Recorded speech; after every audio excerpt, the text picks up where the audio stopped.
is the director of the GAO's Office of Financial Markets and Community Investment. The Financial Markets and Community Investment team works to improve the effectiveness of regulatory oversight in financial and housing markets. It also oversees the management of community development programs. Welcome, sir.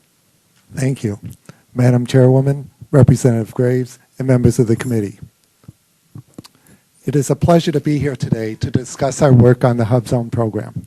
My statement today is based on work we performed to update the recommendations we made in our June 2008 report and reiterated in a July 2008 testimony before this committee.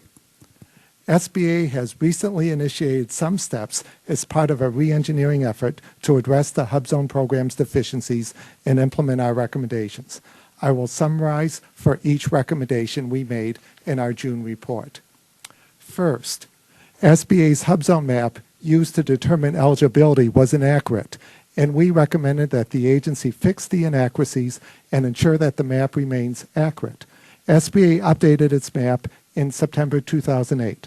However, SBA does not have a process to ensure that the map remains accurate.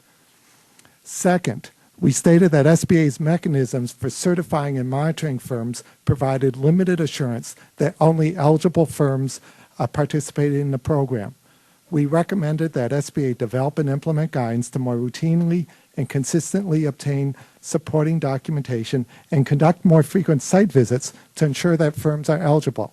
SBA issued a guide for analysts to use when reviewing applications, and since July 2008, SBA has requested supporting documentation from each new applicant. However, SBA has not conducted more frequent site visits to verify the information it receives from firms. As of March 2009, SBA has conducted 7 site visits this fiscal year.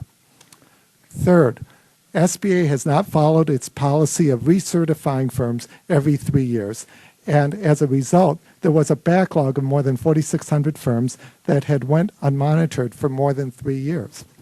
We recommended that the agency eliminate the backlog and take the necessary steps to ensure recertifications are completed in a more timely fashion. In September 2008, SBA used additional staff to eliminate the backlog of recertifications, but has yet to implement necessary procedures to ensure that future recertifications are completed in a timely fashion. Fourth, we found that SBA lacked a formal policy on timeframes for decertifying firms, and many firms were not decertified within the informal goal of 60 days. We recommended that SBA formalize its 60-day goal and adhere to it. In December 2008, SBA issued a procedural notice that formalized the 60-day timeframe for processing firms for decertification. We do not yet know whether staff are adhering to this policy. Finally, we also found that SBA had not implemented plans to assess the effectiveness of the HUBZone program, and we recommended that the agency develop performance measures and implement plans to assess its effectiveness. In August 2008, SBA issued a notice of methodology in the Federal Register for measuring the impact of the program. The methodology was not well developed, and we do not believe that the effort was a useful process to address our recommendation. Because the agency has not evaluated the HUBZone program's benefits, SBA continues to lack key information that could help it better manage the program and inform the Congress of its results.